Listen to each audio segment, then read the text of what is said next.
Right now, in Salt Lake City, Utah, the thermometer just did something it has never done before in the entire recorded history of that city. On July the 12th, Salt Lake City hit 109 degrees Fahrenheit, an all-time record high. The very same day, 300 miles north in Billings, Montana, the temperature reached 111 degrees, treated by the National Weather Service as an all-time record for that city as well. Those two records did not happen by coincidence, and they are not the end of this story. They are the leading edge of a heat dome that meteorologists say rebuilt itself over the Great Basin and the Northern Plains on July the 12th, almost exactly as forecasters had warned it might, after briefly weakening the weekend before. And here is the part that matters most if you're watching this from somewhere that has not felt any of this heat yet. AccuWeather's own forecasters are now saying this same dome is expected to expand directly into the Midwest within days, pushing cities like Minneapolis, Chicago, and Kansas City toward their hottest temperatures of the entire year so far, running 10 to 20 degrees above the historical average for mid-July. The heat currently baking Montana and Utah is not staying in Montana and Utah. This is the story of where the next heat dome is headed, city by city, and why meteorologists say it is likely to keep moving east from here. No hype, no exaggeration, just what the data from AccuWeather, the National Weather Service, and the meteorologists actually tracking this pattern are saying.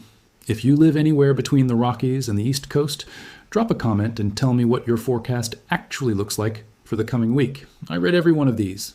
If you want grounded weather coverage instead of panic headlines, subscribe. It is free, and a like helps this reach people before the heat reaches them.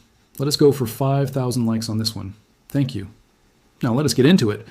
To understand why this heat keeps moving in a predictable direction, rather than simply appearing at random, you need to understand the mechanism actually driving it. A heat dome is a large area of high pressure that traps hot air underneath it, the same way a lid traps steam over a pot. Air sinking inside that high pressure zone compresses and warms as it descends, while the dome itself blocks clouds and storms from moving through, leaving clear skies that let the sun heat the ground even further. Once a dome like this settles into place, it does not usually just vanish. It shifts, following the same broad steering currents in the upper atmosphere that guide nearly all of this summer's weather. Currents controlled largely by the position of the jet stream, the same fast-moving river of wind roughly 6 miles above the surface that this channel has covered extensively this summer.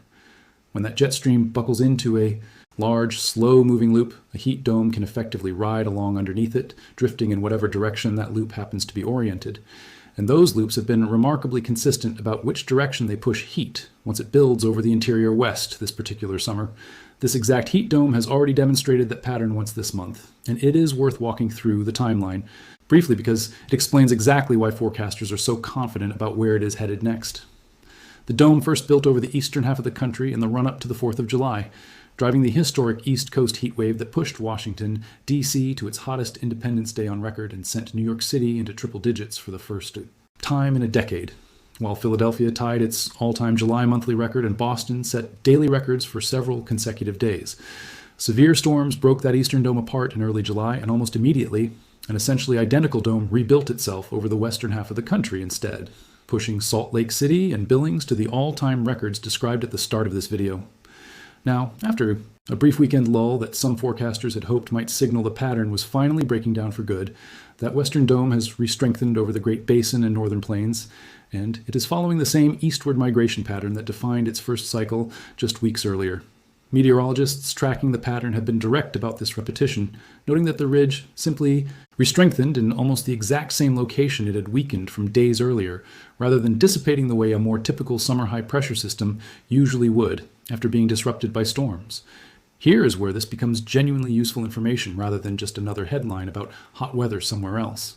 AccuWeather's forecasting team has laid out the coming days almost like a travel itinerary for the heat itself.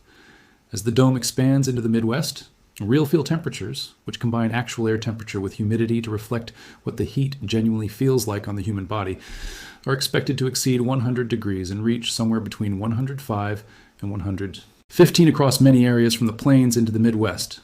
Minneapolis, which had already reached 92 degrees before this latest surge, Indianapolis at 93, Chicago at 95, and Omaha at 96, are all positioned to set new highs for the year so far, with daily records at real risk of falling in some locations, despite this already being one of the historically hottest stretches of the entire summer calendar. Denver enters what forecasters are directly calling a potentially historic stretch. with several consecutive days above 100 degrees and 90s widespread across the Rockies and High Plains, while wildfires burning across northern Colorado are producing hazy skies and elevated air quality alerts on top of the heat itself. Overnight temperatures are expected to offer little real relief across much of this expanding zone, with lows staying well above what residents in these cities would normally expect for mid-July, meaning the body gets less time to recover between one scorching afternoon and the next, a detail. Meteorologists say matters just as much for public health outcomes as the daytime highs that tend to dominate headlines. The genuinely uncertain part of this forecast, and the part worth watching closely if you live along the East Coast specifically, is how far the heat ultimately pushes past the Midwest. During the dome's first cycle earlier this month, highs reached 100 to 105 degrees in major Northeast cities from Washington, D.C. to New York City and Boston. Meteorologists say the second wave may behave differently, with the East potentially experiencing only a day or two of genuinely extreme heat and high humidity before the jet stream sags southward and a cold front finally moves through, a meaningfully shorter exposure than the East endured during the dome's first pass in early July. That uncertainty is not a reason to dismiss the risk if you live in the mid-Atlantic or the Northeast. It is a reason to keep checking your local forecast over the coming days, rather than assuming the worst of this heat will stay confined to the interior of the country the way it currently is. The human cost behind this heat dome's first cycle is worth stating plainly, because it is the clearest evidence of why forecasters are tracking its second expansion so closely, rather than treating it as routine summer weather.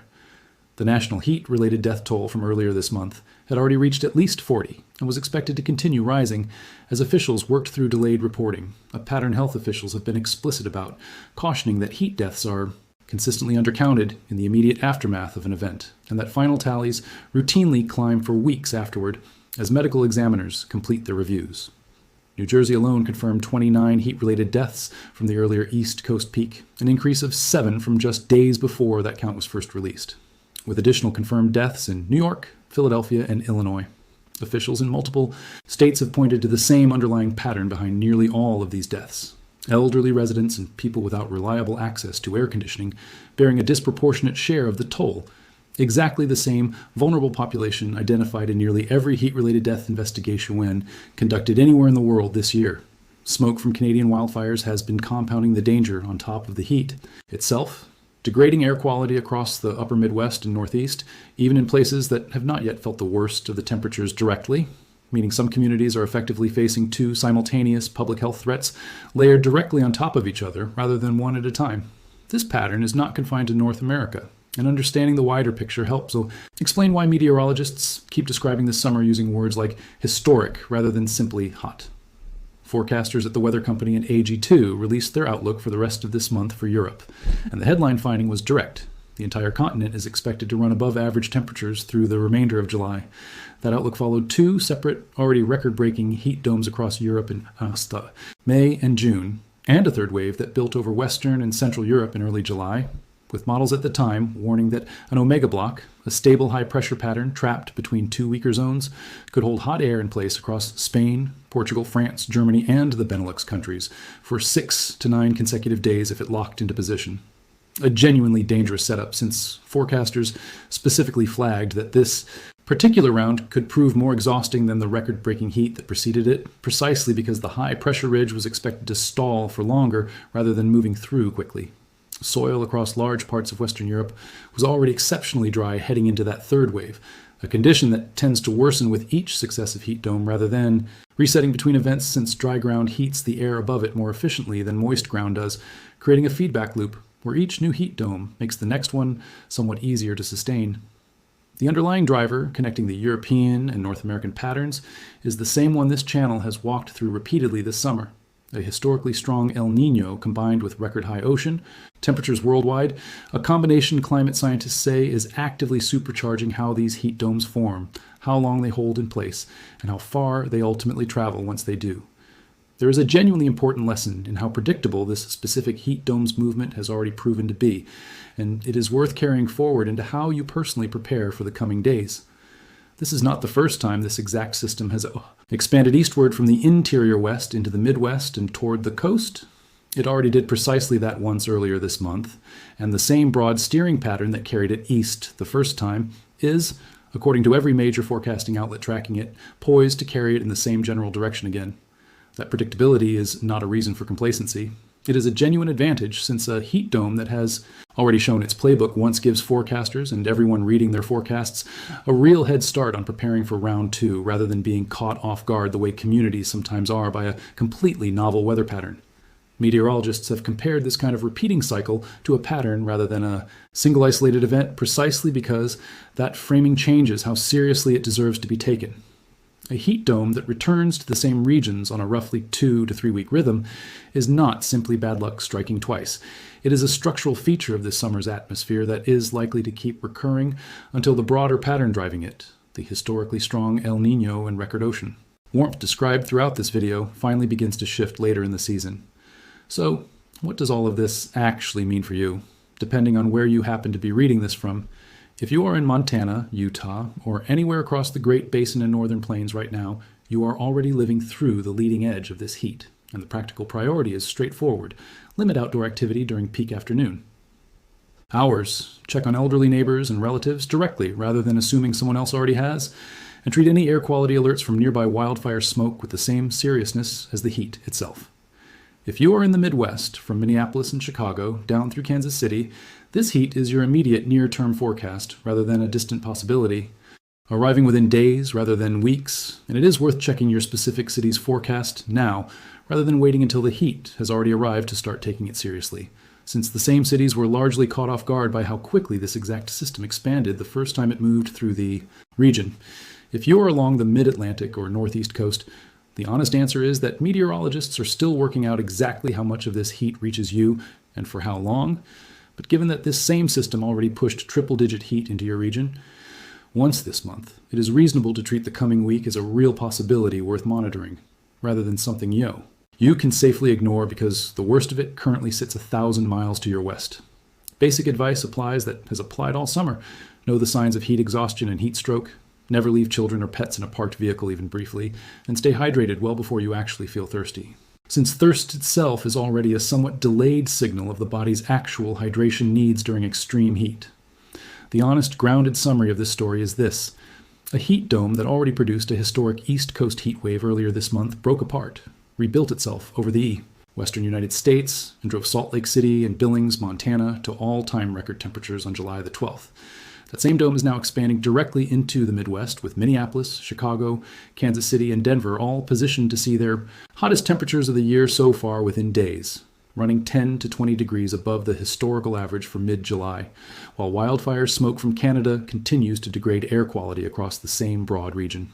Whether that heat pushes as far as the mid-Atlantic and Northeast a second time remains genuinely uncertain, though the SAM system already reached that far once earlier this month, and forecasters are watching closely to see whether the jet stream sags south with a cold front sooner this time, or allows the heat to push through in full.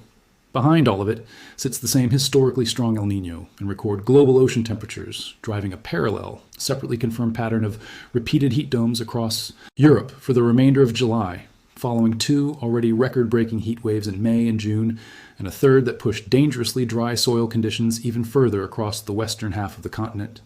None of this is random. It is the same underlying atmospheric pattern moving through its second full cycle in a single month. Following a path meteorologists have already watched it take once before, and repeating a version of that same story on an entirely different continent at almost the same time. We are going to keep tracking exactly where this heat moves next, sourced the same way we did today, straight from AccuWeather, the National Weather Service, and the meteorologists actually mapping this dome's movement day by day, not recycled headlines dressed up as breaking news. Subscribe so you do not miss it when this heat reaches your specific region, because based on how closely the second wave is already tracking the first one, that update likely will not take long. And leave that comment below. Tell me whether the heat has reached you yet, or whether you're watching it build from somewhere still waiting its turn. Because behind every one of these regional forecasts is a family in Billings checking a thermometer reading that has never happened there before, a parent in Minneapolis deciding whether the playground is safe this week, and a forecaster somewhere tracking a heat dome that has already shown exactly where it is going once and is now doing it again. 5,000 likes on this one. Let us go. See you in the next one.